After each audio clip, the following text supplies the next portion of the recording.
Boa tarde a todos. Sejam bem-vindos à FNAC Norte Shopping.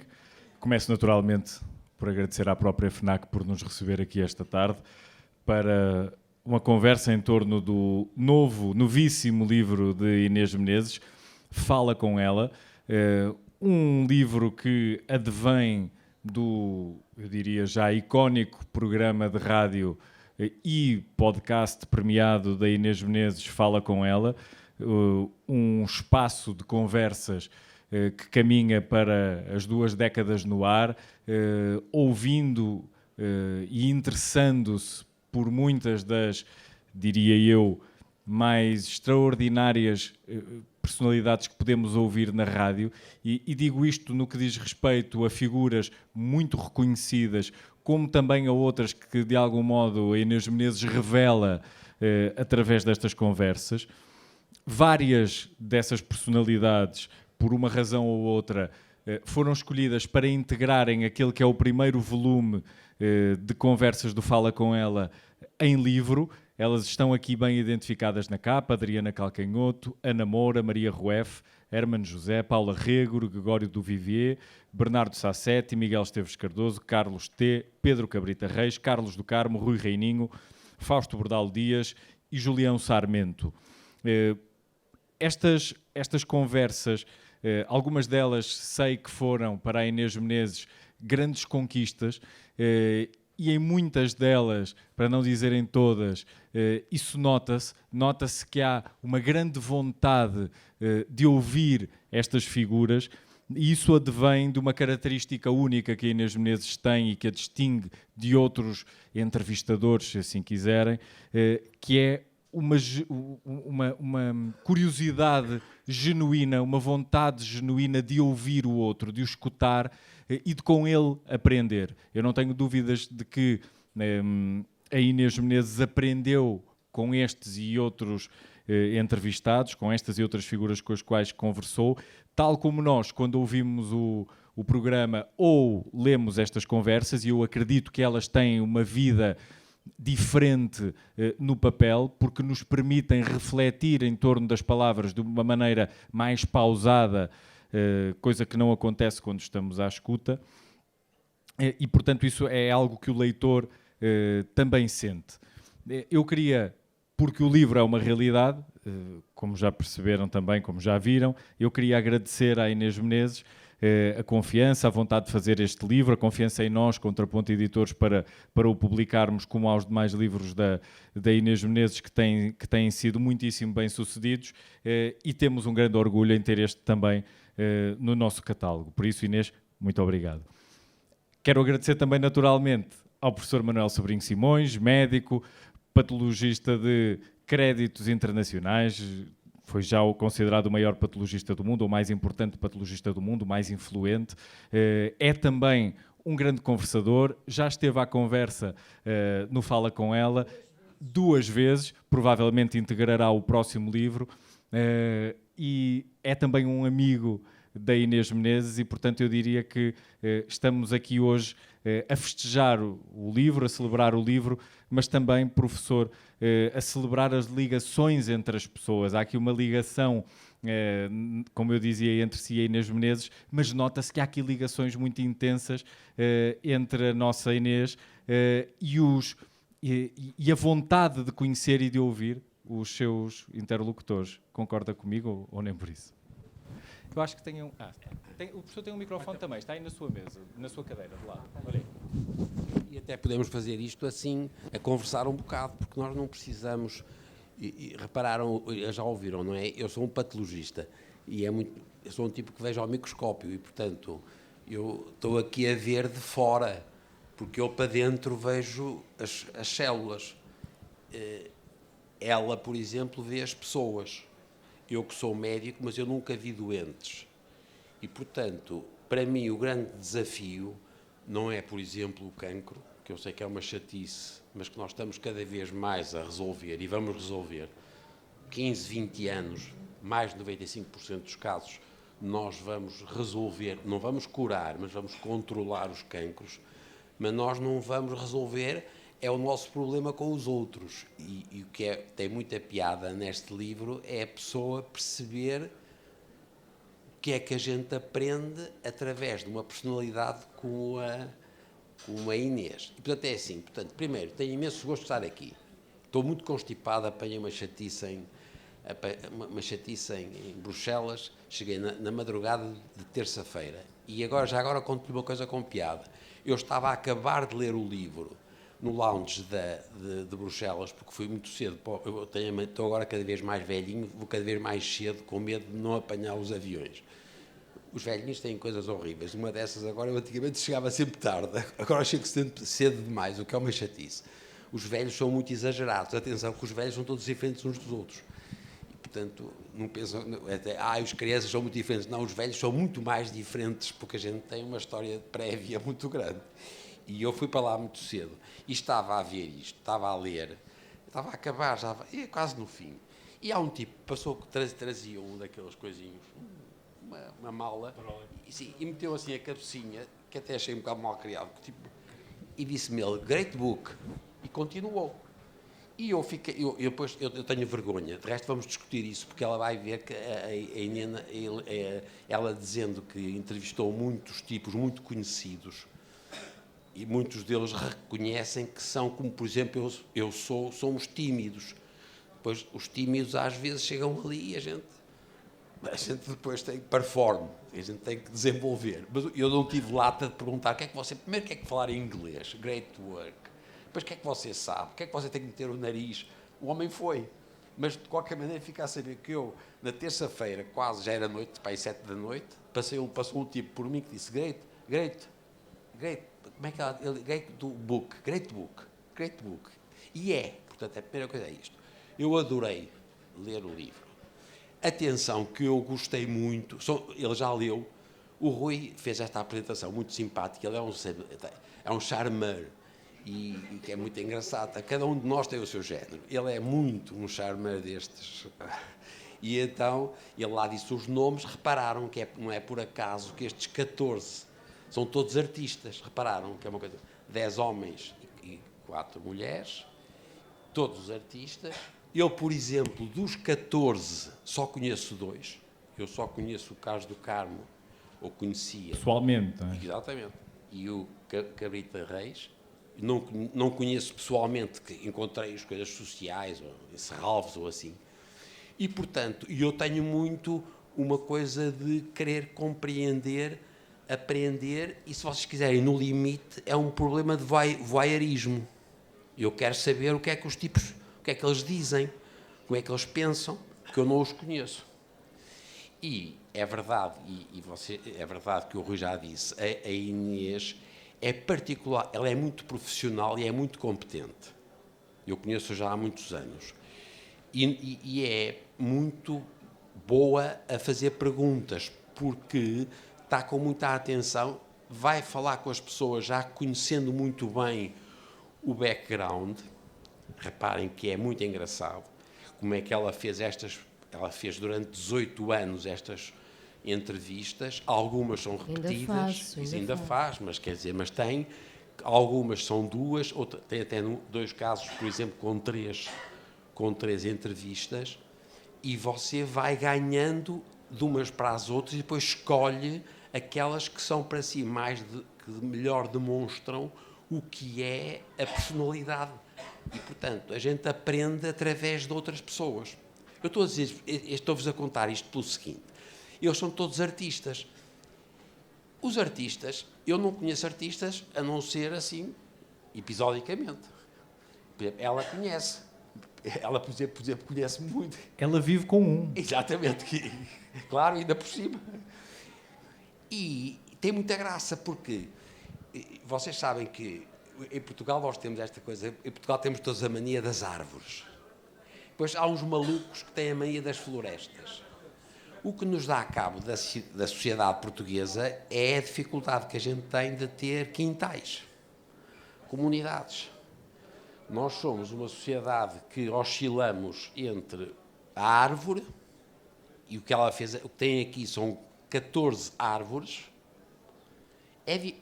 É raro ter aqui tipos que têm... Bem, às tantas, o Carlos do Carmo diz, eu tive 30... Eu acho que tive 32 trabalhadores no FAIA. Foi a empresa maior. Reparem que é uma coisa engraçadíssima. E depois há a floresta. Nós temos um problema que é como é que a gente se organiza em sociedade, uns com os outros.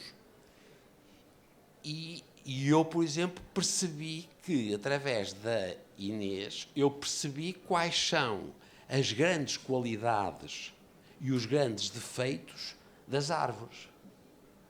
Que tem muita graça. E você também sabe, você é muito competente. Por exemplo, vocês vão adorar o livro. Porque vocês, por exemplo, ela faz umas introduções, que são de uma capacidade, é impressionante. É uma página, no máximo, é uma página, em alguns casos vai uma página e um quarto. Por exemplo, eu estava aqui a ver, por exemplo, a descrição do Cabrita Reis. Icónico, de charuto na mão, óculos escolhidos a dedo, fato de linhas pautadas, onde se escreve muita vida. Agora damos espaço a este homem que muitas vezes parece ter a seus pés ou as mãos na massa, na matéria que trabalha. É muito difícil, reparem. Portanto, ela é muito boa a entrevistar, mas ela é muito boa escritora. E ela, quando escreve estas coisas, eu não sei, mas provavelmente você deve ter já... Eu só vi destas todas...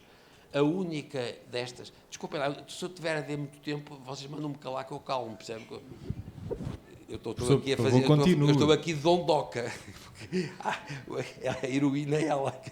Eu estou aqui de dondoca. Eu de dondoca.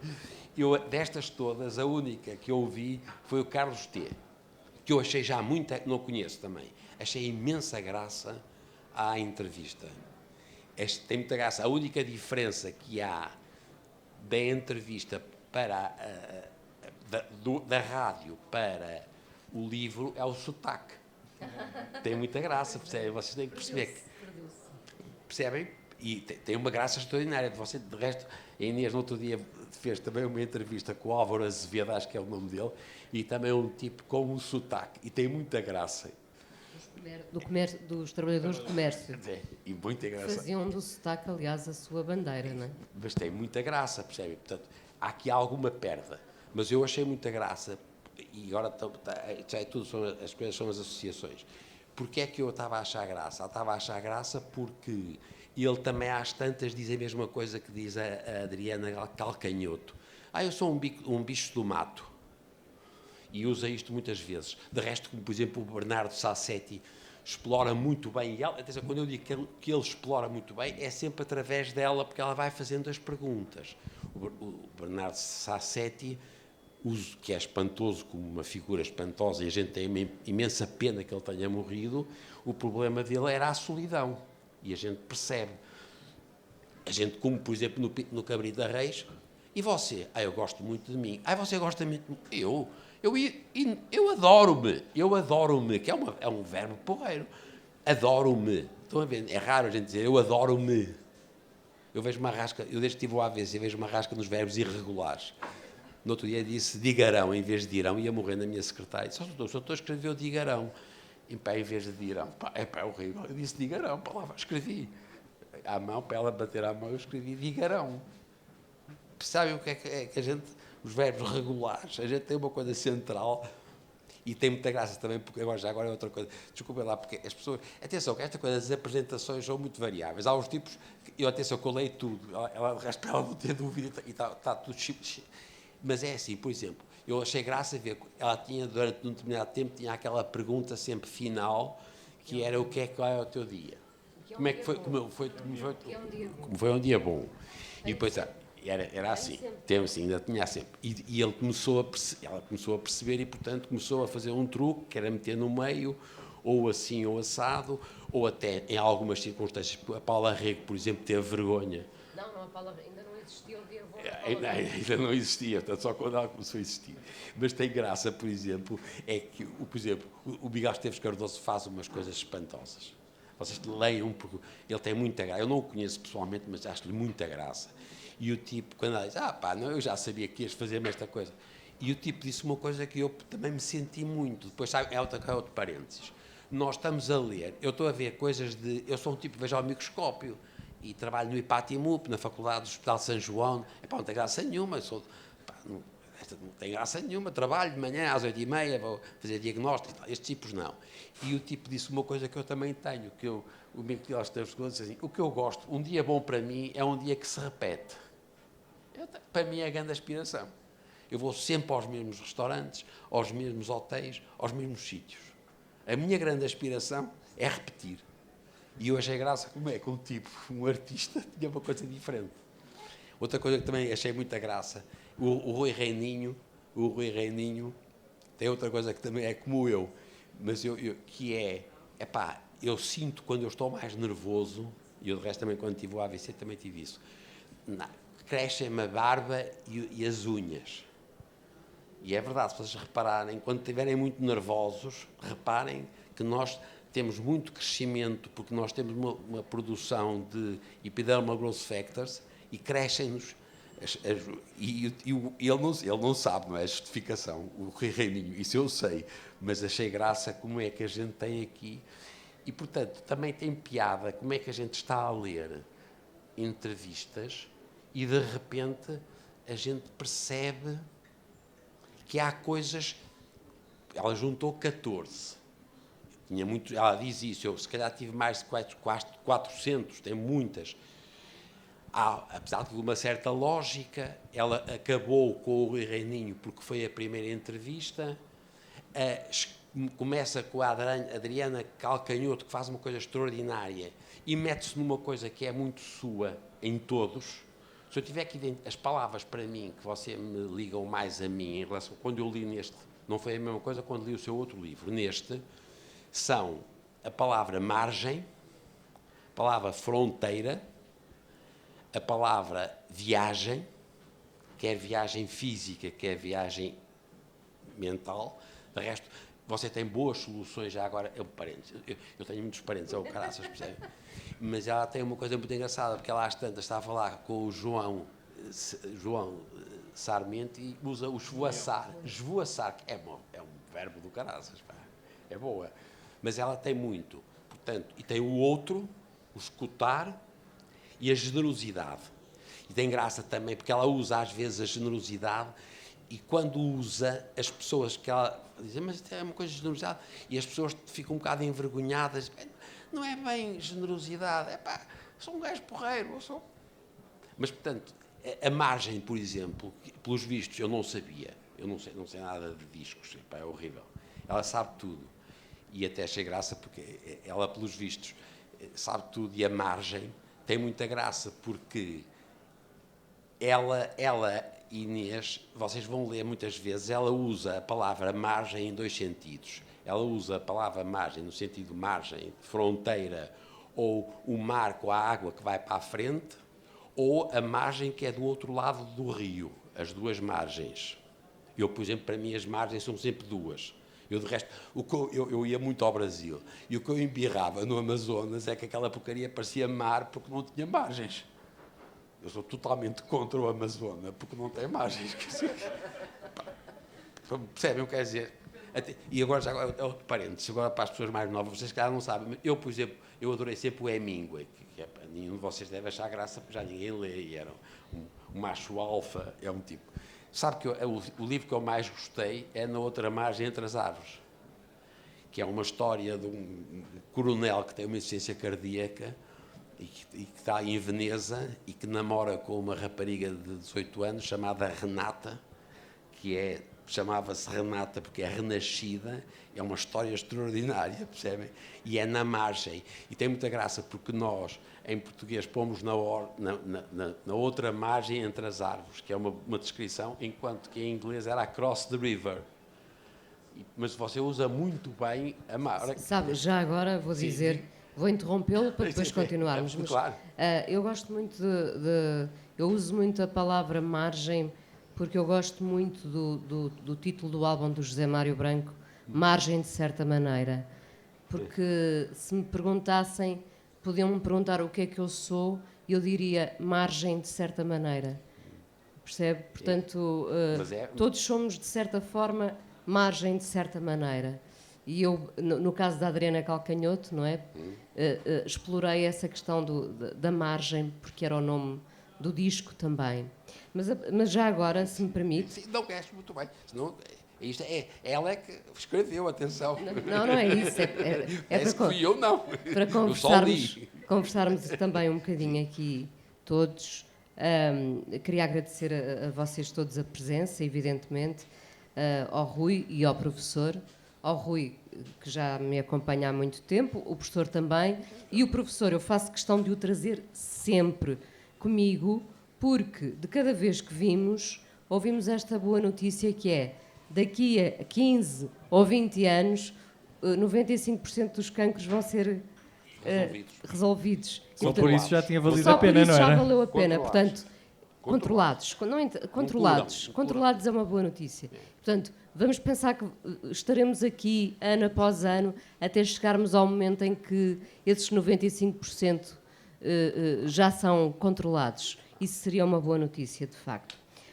A propósito eu vim a ler o livro no comboio, no Intercidades, e eu confesso-vos, podia ser agora modesta, que é uma coisa que eu detesto, pessoas que são falsamente modestas, e eu vim a ler o livro e pensei, eu adoro este livro. Gosto mesmo do livro. Porquê? Porque o livro representa o encontro, a possibilidade do encontro com estas pessoas todas que aqui estão. Foi um privilégio. Como dizia o professor Manuel Sobrinho Simões, ele conhece pessoalmente, não é?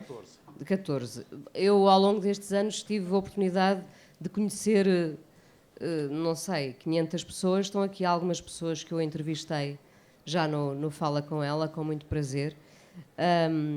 E isto é uma coleção muito rica para mim. O Rui também sabe, o Rui, sendo meu editor, sabe que eu nunca vou ser rica na vida, não é, Rui? Tenho uma relação muito desprendida com o dinheiro e, portanto, prefiro pensar que junto estas pessoas todas e junto este privilégio de um dia me ter encontrado com elas, e nem é preciso ter dado um livro, deu uma hora boa, deu um encontro feliz, que às vezes, como eu digo no livro, às vezes apetece-me abraçar desalmadamente aquela pessoa por ela ter dado tanto em tão pouco tempo.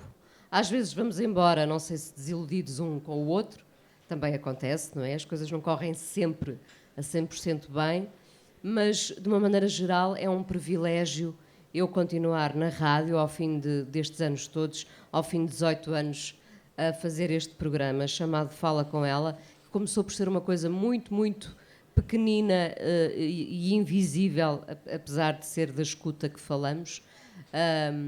E eu fico muito feliz porque me mantive no programa, os ouvintes mantiveram-se fiéis, diria que o programa continua a crescer pelos números que tenho e, portanto, vejo-me na obrigação de continuar. Quando as pessoas perguntam quando é que vai acabar, quer dizer, não me vejo a acabar, porque se eu adoro estar com pessoas e tenho a possibilidade de todas as semanas entrevistar alguém... E só ouviste 400, que diabo, nós somos 10 milhões, há de Claro, haver aí muita gente boa para conversar. Há tanta gente que eu ainda não entrevistei, conversei. A propósito da história das viagens, só porque me ri a ler isto no comboio, porque eu realmente gosto de reler estas respostas, porque nós nas respostas aprendemos muitas coisas, rimos, refletimos, apontamos. Eu até trouxe um lápis para apontar aqui, não ficar isto escrito a caneta. E então, a dada altura, estava a reler a conversa que tive com o Fausto, sendo o Fausto. Esta é uma conversa. Até o Pedro Mexia elogiou. Para o Pedro Mexia elogiar uma conversa exigente. É preciso muito, atenção. E ele diz que a do Fausto foi provavelmente a preferida dele. E então, o Fausto, que é um homem bastante avesso a encontros, deu esta entrevista, que para mim é um grande privilégio, gosto muito, cresci muito, como eu conto aqui, o avô da minha filha. A minha filha não chegou a conhecer o avô. O avô da minha filha foi uma figura cimeira da rádio em Portugal, chamava-se Zé Ramos, tinha provavelmente a voz que enchia mais a telefonia, no tempo em que se dizia ainda telefonia. E o Zé Ramos passava todos os dias a música do Fausto. Eu ouvi o Zé Ramos, nunca pensei que ele viesse a ser o avô da minha filha. Mas, portanto, há várias coisas que me ligam ao Fausto. Em minha casa, os meus pais, com o meu irmão, ouviam muito o Fausto, sobretudo o meu irmão. E então, nesta conversa que eu tive com o Fausto, fala-se muito da viagem, não é? O Fausto, para quem não sabe, tem que ler no livro, nasceu num barco chamado Pátria, que eu acho que é lindíssimo perguntarem a alguém: onde é que tu nasceste? Nasci num barco. Isso por si só já é histórico. Como é que se chamava o barco? Pátria. Isto é um poema, já não precisamos de mais nada aqui, não é? E então, estamos a falar da importância da viagem interior e a viagem propriamente dita, sendo que os discos do Fausto falam imenso de viagens. E ele diz assim: recordo um facto muito pequeno e ao mesmo tempo grandioso. Quando foi a descolonização de África, dos países africanos de Angola, regressaram pescadores portugueses nas traineiras. Fizeram a viagem de regresso. É espantoso. Chegaram ao Algarve, os que eram do Algarve, chegaram ao norte de Portugal, os que eram do norte de Portugal, e vieram em traineiras. Imaginem o que é vir da África em traineiras. E eu digo-lhe assim: gente valente. E ele diz: gente valente. E acho sobretudo que os portugueses navegar sabem, desde o século XIV, que o provaram. Guiar carros é que é fatal. É uma coisa, isto devia ser tudo proibido de andar de carro e tudo de barco. Ou seja, para o Fausto, ninguém devia andar na estrada, mas toda a gente devia andar de barco. Olha que com as cheias de ontem e tal, aquela coisa que houve em Lisboa andou tudo. É verdade. Eu perguntei assim: o Fausto guia? Deixei de guiar há 1 ano. Eu disse: então agora pode observar os outros. E ele: não, é que perdi a paciência. Portanto, perdeu a paciência para andar na estrada. Bom, mas como o exemplo do Fausto, há aqui imensos apontamentos muito engraçados que eu sublinhei. Deixa-me perguntar só uma coisa ao professor. Se destas conversas há alguma que seja, ou que seja agora que leu o livro todo, alguma que seja a sua favorita? Há aqui alguma que o tenha entusiasmado mais do que outra, professor? Não é de entusiasmar, mas há umas em que eu aprendi mais do que outras. O que tem muita... É engraçado, vocês vão ver isso, não é? Por exemplo, a mais sincopada é com a Paula Rego, porque ela não desenvolvia, e a Inês também, de propósito, também não. Eu estava muito nervosa, não é? Mas isso também é um truque. Por isso é que não desenvolvia. Não é só por isso. Mas também é um truque para obrigar a pessoa a falar, claro. não é? E ela tem muito o problema do medo e tudo aqui, ela reconstrói aquilo que a gente está farto. E depois teve graça, já agora, vocês vejam que esta também tem graça, porque ela às tantas disse: olha, porque ela esta entrevista passa-se quando está a reconstruir a exposição do marido na Casa das Histórias. E às tantas a Inês pergunta-lhe o que é que os se aproxima, porque é que se aproximaram, o que é que os juntou? E ela disse: o sexo. E ela disse, bem, você teve muita graça, porque você disse: eu isso já calculava. Até não é. Não, eu fiquei à rasca, não é? Porque eu estava à espera que ela me... esperava aquilo, não é? Mas ela disse, mas ela depois dizia com graça: não, a inteligência, também a inteligência. E das duas coisas, não, seguramente o que é mais importante é a inteligência. E, portanto, nós saímos. Portanto, para mim foi a mais engraçada no sentido de ser a mais sincopada, mas num registro muito diferente. E para ti, Inês, houve aqui alguma conversa que... O Fausto é muito boa. Que tenha sido especialmente emocionante para ti fazer ou que tenha ficado marcada por alguma razão especial? Olha, eu gosto muito da conversa com o Miguel Esteves Cardoso, não é? Também. Porque o Miguel, obviamente, marcou muito a minha geração e outras gerações, não é? E eu cresci a seguir as indicações do Miguel Esteves Cardoso e segui a minha adolescência a lê-lo, até quando não concordava com ele, porque o Miguel Esteves Cardoso teve uma fase, há que dizê-lo, não é? Nem de propósito abri aqui já no Miguel Esteves Cardoso. O Miguel Esteves Cardoso pode fazer um mea-culpa gigante por todas as pessoas que ele tratou mal a determinada altura no Independente, e foram muitas, não é? Portanto, o Miguel Esteves Cardoso teve tanto de genial, como ele próprio assume, tu és editor dele, mas tu sabes o que eu estou a dizer, não é? Ele foi bastante insolente. Essas crónicas que tu estás a falar estão num livro que acabámos de lançar agora, chamado Independentemente. Só no final é que o Miguel deu conta, quando foi ver a seleção que eu tinha feito das crónicas, que 5 delas tinham resultado em processos de crime. E, portanto, está tudo dito. E tem a história do Chico Buarque. Esta história, é esta que eu vou ler. Que eu já contei, algumas pessoas já estiveram num outro lançamento aqui no Porto, mas tem muita graça, porque o Miguel Esteves Cardoso, obviamente, hoje em dia não é o mesmo, se me permitem, puto estúpido de 20 anos, arrogante, que trabalhou no Expresso e que tinha o rei na barriga. A determinada altura todos temos o rei na barriga e felizmente, com a idade, espero eu, todos vimos a perder esse rei para dar lugar a ter na barriga só as calorias. Mais vale as calorias que o rei, acho eu. Eu digo-lhe assim, portanto, ele está-me a falar eu estou-lhe a perguntar sobre incoerências, incongruências, e digo-lhe a dada altura, o tempo endurece-nos ou amolece-nos, no teu caso. E ele diz, amolece, porque quando uma pessoa é nova, tem aquela ansiedade de parecer sábio e informado e de ter gostos muito determinados porque não conhece quase nada. Verdade. Somos muito arrogantes e muito aparentemente seguros de nós, sendo que sabemos muito pouco, não é? Pronto. As nossas paixões e o nosso universo são tão pequenos que temos de gostar desta música, mas a verdade é que não conhecemos quase música nenhuma. E desse pânico de não conhecer nada dizemos, este é o melhor de sempre, ou então, só gosto do Beckett, ou só gosto do Kafka, não gosto de mais ninguém, ou só gosto de Joy Division, odeio música brasileira. Eu não conhecia música brasileira. Uma vez fui almoçar com o Chico Buarque lá no Expresso, disseram que tinha de ir almoçar com ele, não havia mais ninguém. E eu dizia, não vou, detesto música brasileira.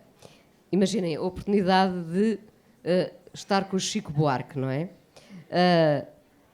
Portanto, ele diz que não ia, que detestava a música brasileira e diz, eu era um ignorante total, vivia com aquela coisa da música e de Joy Division e das bandas que eu adorava, mas lá fui almoçar com ele ao pub, que era um restaurante ao lado do Expresso, deve ter ido lá, sim, um clássico, e disse-lhe, olha, desculpe lá, eles mandaram-me para aqui, eu não tenho nenhum interesse na sua música. Detesto música brasileira. E ele, o Chico Buarque, apenas o Chico Buarque. Pronto, ótimo, almoçamos os dois. E almoçámos. E só passados muitos anos é que eu comecei a ouvir e percebi que Chico Buarque é muito bom. Digo-lhe eu, pois é, tão bom e eu desperdicei. Qual será a próxima vez em que vou poder ter 3 horas para almoçar com ele? Nunca mais. E eu pergunto-lhe, esbofeteavas-te se pudesses? Sim, sim, mas isso é ser novo, isso é que é ser novo. É verdade também, não é? É ter esta plena consciência que já fomos todos muito mais parvos, arrogantes, e que depois há outra coisa que eu gosto, aconteceu com o entrevistado desta semana, que vai para o ar este sábado, que é, às vezes nós confundimos os tímidos com os arrogantes. E isso é muito injusto, não é? Porque o tímido fecha-se e recua. E nós vemos nisso uma arrogância e uma presunção, não é?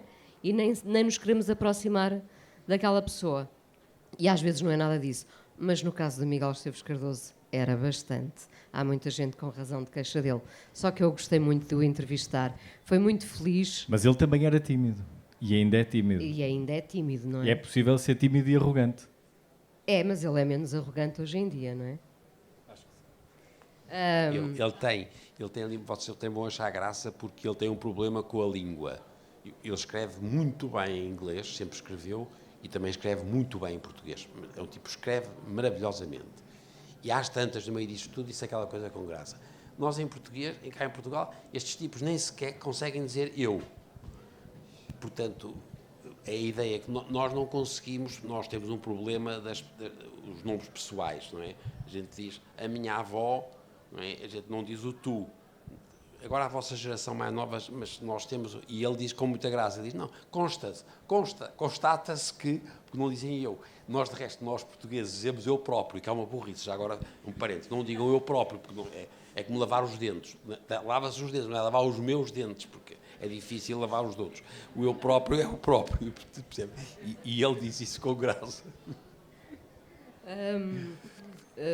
Estava aqui a folhear de encontro à entrevista com o Hermano José, sendo que esta foi a primeira entrevista que eu lhe fiz em 2008.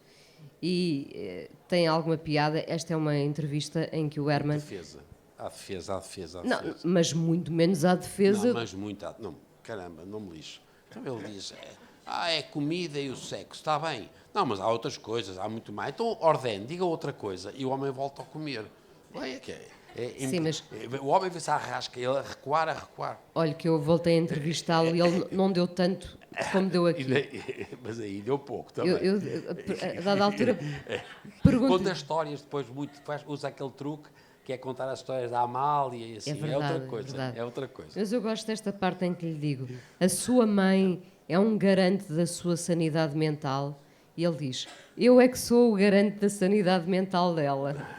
Isto tem graça, tem. Tem muita graça. Sim, tem. Graça não, foi uma entrevista muito especial.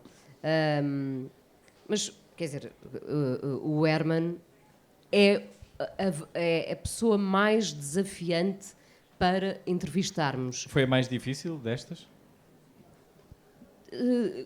Se calhar esta propriamente eu ainda não tinha muita consciência. Isto foi em 2008, não é? A que lhe fiz em 2020, durante o confinamento, que teve muita piada, porque durante o confinamento eu fiz estas conversas em casa e então tinha imensa piada porque tocavam à campainha, imaginem. Eu estou em casa, não é? É o meu trabalho, estou ali, abro a porta e está ali o Herman a limpar os pés ao tapete para entrar para ser entrevistado, não é? Pronto, e nessa entrevista o Herman hoje em dia é muito mais cauteloso do que foi nesta altura. Portanto, 14 anos fazem muita diferença. Por alguma razão escolheste essa conversa e não a mais recente, claro.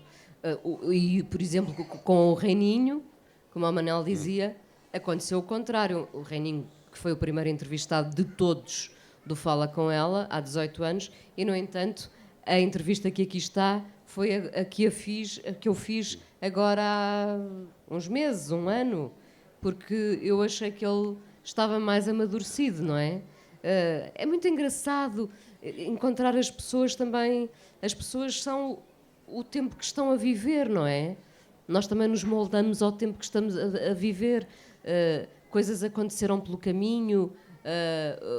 O Rui Reininho como tu sabes também, Rui, é uma pessoa muito difícil de entrevistar porque está sempre a fazer o trocadilho e está sempre a devolver a pergunta, mas está sempre a devolver a pergunta. E a dizer coisas desconcertantes. E, portanto, tu nunca ficas com uma resposta e segues em frente com a certeza que não viste a resposta a ser respondida, não é? Mas pronto, eu estava aqui à procura. O Carlos Esteves foi um homem que eu gostei muito de... É um espanto. É uma daquelas conversas...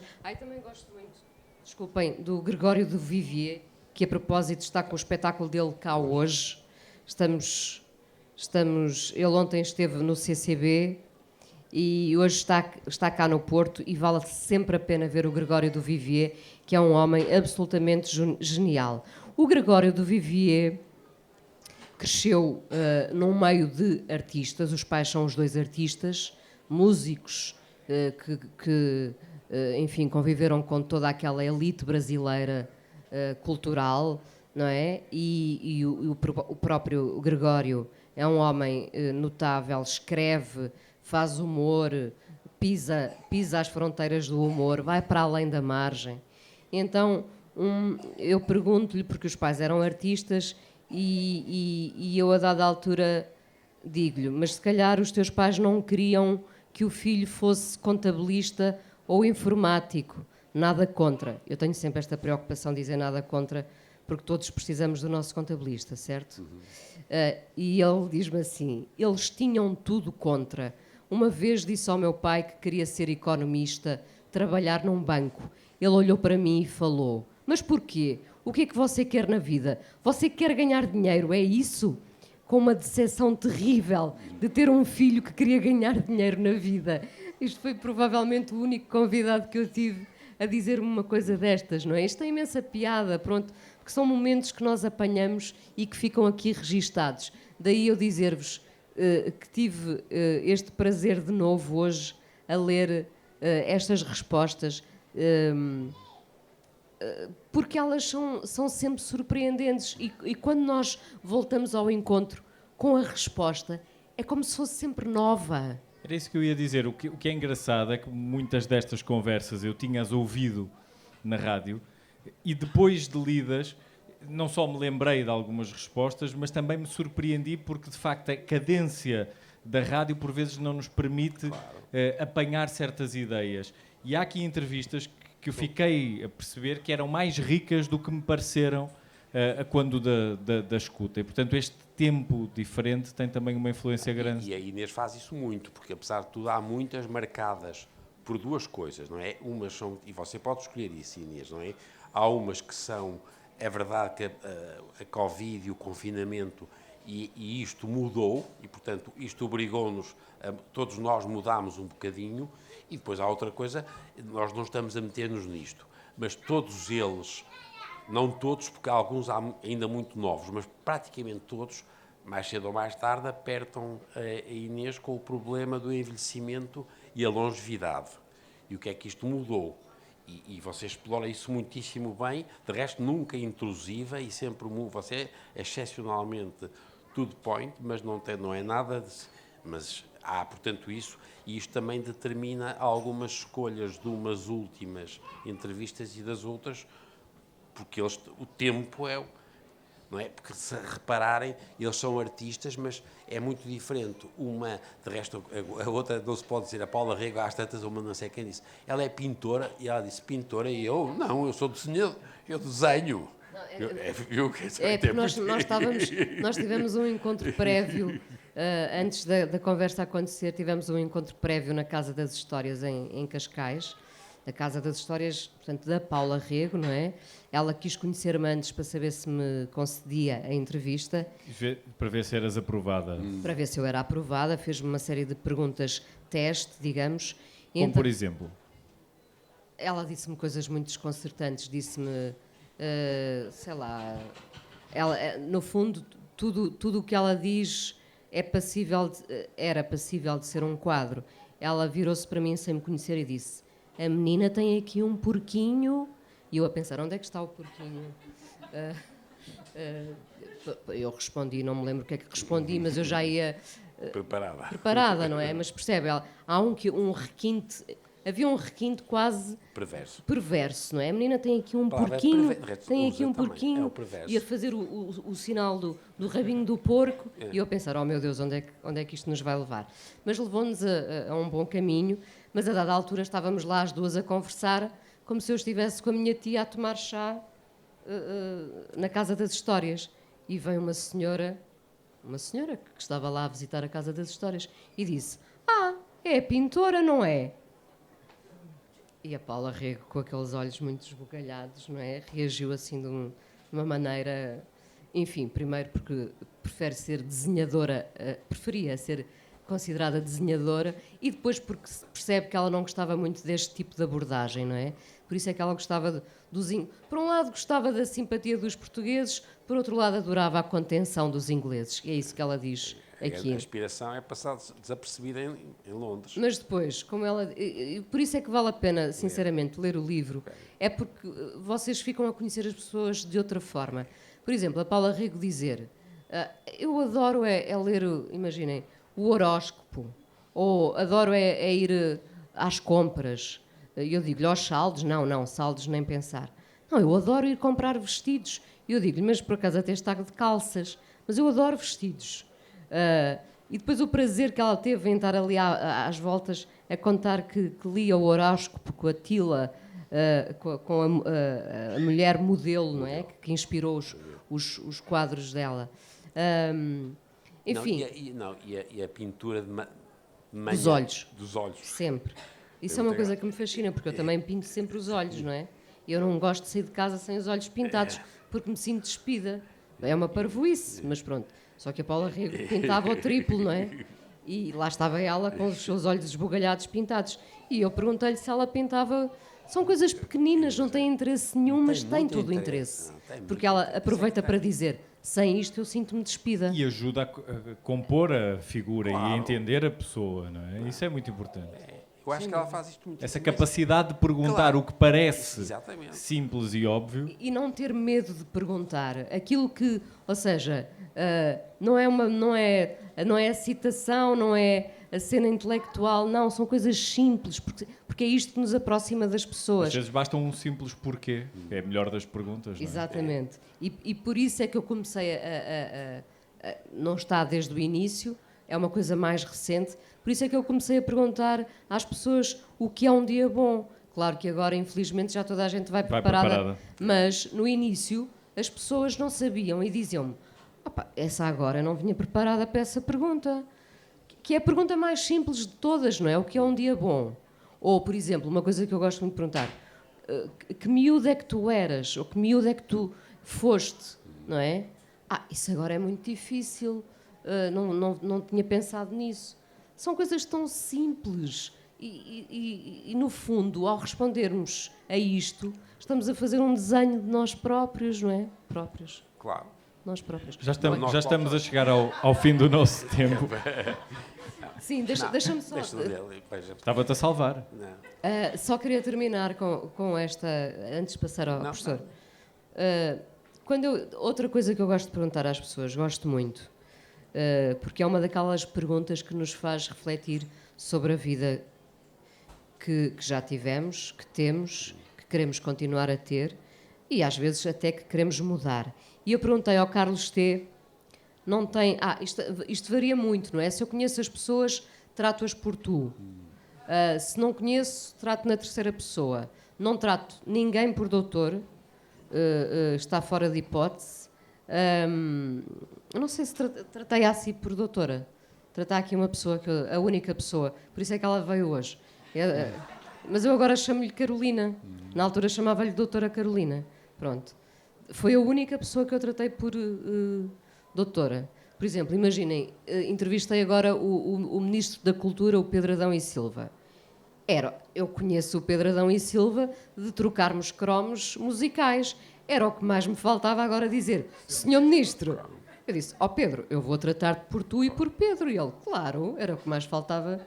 Portanto, eu sou sempre fiel à relação que tenho com as pessoas. Na altura, Carolina era médica da minha mãe e, portanto, eu tratei-a como tal, doutora Carolina, não é? E porque o seu trabalho, não foi por ser médica da minha mãe, foi porque o seu trabalho me interessa muito. E, portanto, ficou doutora, mas se vier para o livro, vamos cortar a doutora. Bom, Carlos T., uma pessoa que eu queria muito entrevistar. Perguntei-lhe não tem grandes arrependimentos? A tal pergunta que eu gosto de fazer. E ele diz assim, não. As coisas vão avançando na vida e como também me correram bem, isto é muito bonito alguém dizer, claro. E como também me correram bem, é um facto, independentemente de poder tê-las feito de uma ou de outra maneira. De uma forma geral, não me sinto arrependido. As coisas correram bem e dei os passos certos no momento certo. Não sei exatamente se os dei porque sabia que os estava a dar ou porque sempre tive uma espécie de intuição. Há qualquer coisa em mim que está antes das decisões. É uma intuição qualquer, mesmo que às vezes me pareça errado. Reparem como uma resposta destas nos faz pensar. Não sei exatamente se os dei porque sabia que os estava a dar ou porque sempre tive uma espécie de intuição. Há qualquer coisa em mim que está antes das decisões. Se calhar era o horóscopo, como a Paula ri. Não, não é Não, horóscopo. é mas a intuição. É a intuição. É a intuição, E há que vem depois- com a idade. E que é, porque a Inês depois explora muito bem. Vocês aqui do Norte, nós sabemos todos, há esta história da amizade e a chatice entre o Carlos T e o Rui. E é a vossa, essa parte também é engraçadíssima e é inteligentíssima. E o que é amizade, e o que é amor, e o que é parceria. Percebem? Tem muita. Vocês Porque eu tive aprendem-se imensas coisas. muito cuidado em perguntar ao Carlos T sobre a relação que se esfriou enquanto relação de amizade, não é? Então, como eu não gosto de partir para este confronto, digamos, mais hostil, que era tão simples quanto perguntar: vocês já não são amigos? Não, preferi fazer o contrário, que foi agarrar num elogio que o Rui Veloso tinha feito dias antes ao Carlos T, entregar-lhe este elogio e dizer-lhe: se não quiser falar disto, eu percebo. E ele dizer: não, eu também acho que o Rui Veloso é um dos melhores músicos do nosso país. E, portanto, eu acho que é muito mais interessante ir por este caminho e ter as pessoas a entregarem-nos as coisas que nós nem pedimos, não é? Claro, isso é. Do que ir para... Eu costumo dizer isto: eu detesto ser encostado à parede. Logo, também não vou encostar os meus convidados à parede. Eu não estou ali para lhes tirar o tapete. Estou ali para que eles digam coisas que lhes apeteça dizer.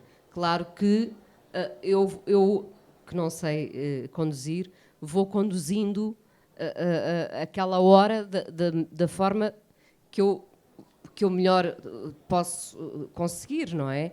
Mas são eles que me dão as coisas. Não sou eu que lhes arranco as coisas. Eu nunca vou arrancar nada de ninguém. Eu quero que eles me ofereçam as coisas. E é o que tem acontecido. O que está aqui são ofertas das pessoas ao longo destes anos e são muitos anos de muitas ofertas, por isso é que eu me sinto enriquecida, enfim, não milionária, mas interiormente bastante satisfeita com o que tenho.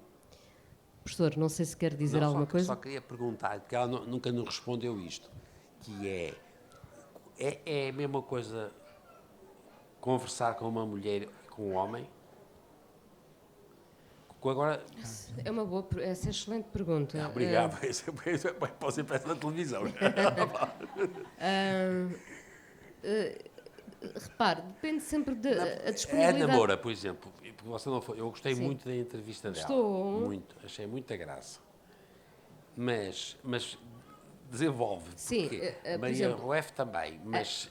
A Ana Moura, já contei isto algumas vezes, mas a Ana Moura teve efetivamente um relacionamento com o Prince e, como todos nós, claro que ela sofreu muito mais com a morte do Prince do que qualquer um de nós, sendo que eu sofri imenso porque eu era fã do Prince, vi 3 vezes ao vivo o Prince.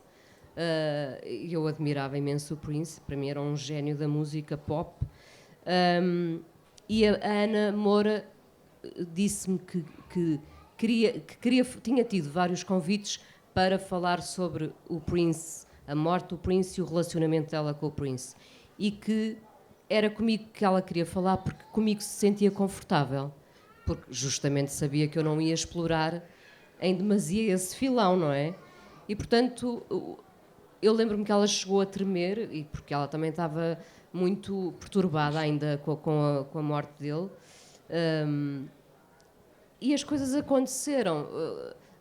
Não vale a pena estar aqui a dizer que os homens se dão muito. Há homens que de facto têm essa disponibilidade e essa sensibilidade, e há homens que jamais entregarão o coração ou a cabeça, ou seja o que for, e portanto as mulheres mais... É mais fácil... Por acaso também temos aqui o Tosé Brito, que também é capaz de dizer que as suas maiores fraquezas são de amor.